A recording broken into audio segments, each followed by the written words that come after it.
Hi everyone, my name is Vicente Lopez, and last year I missed my connection to Europe because the airport was so overcrowded. Instead of flying straight to Spain, I got stuck in Philadelphia. It was frustrating and expensive, and millions of travelers face these kind of delays every year. Expanding regional airports is an effective way to reduce flight delays, lower travel costs, and improve the overall passenger experience by easing pressure on overcrowded major hubs.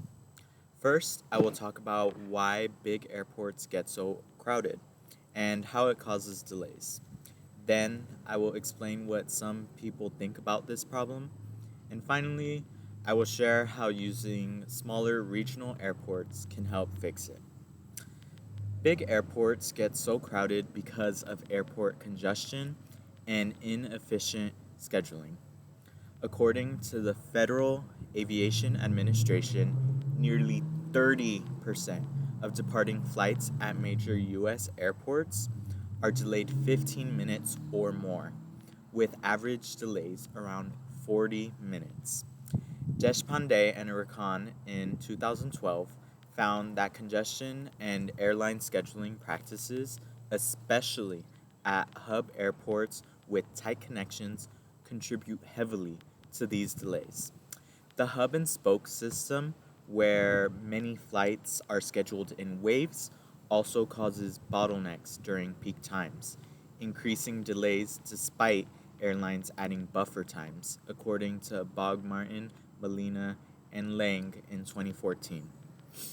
This problem is expected to get even worse as the FAA projects a 158% increase in passenger traffic by 2040, according to Catswer in 2023, while many airports still rely on outdated infrastructure like insufficient runways and terminals. Flight delays cost U.S. airlines and passengers about 33 each year in wasted fuel, labor, and lost times, according to Airlines for America in 2024.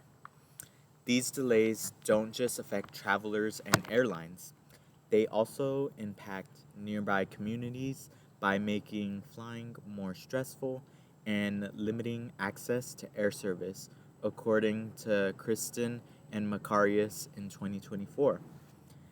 Some people blame airlines for poor scheduling, but many delays come from factors outside their control, such as limited airspace and aging infrastructure. Others think building new airports is the answer, but this process is costly and slow.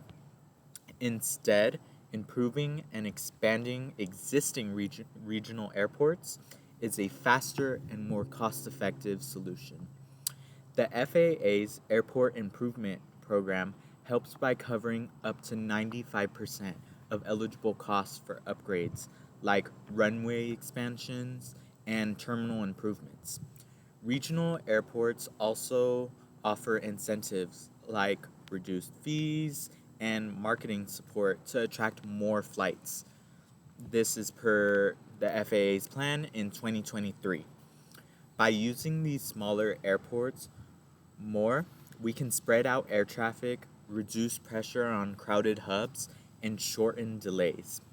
NASA researcher Carl Russell's study in 2010 shows that expanding regional airports increases national runway capacity and reduces delays across the entire airspace system. Beyond reducing congestion, regional airports support local economies and provide more option for low-cost carriers. In conclusion, expanding regional airports reduces flight delays, lowers travel costs, and improves the passenger experience by easing congestion at major hubs. So, with that being said, I urge you to support policies and investments that fund the expansion and improvement of regional airports in your area.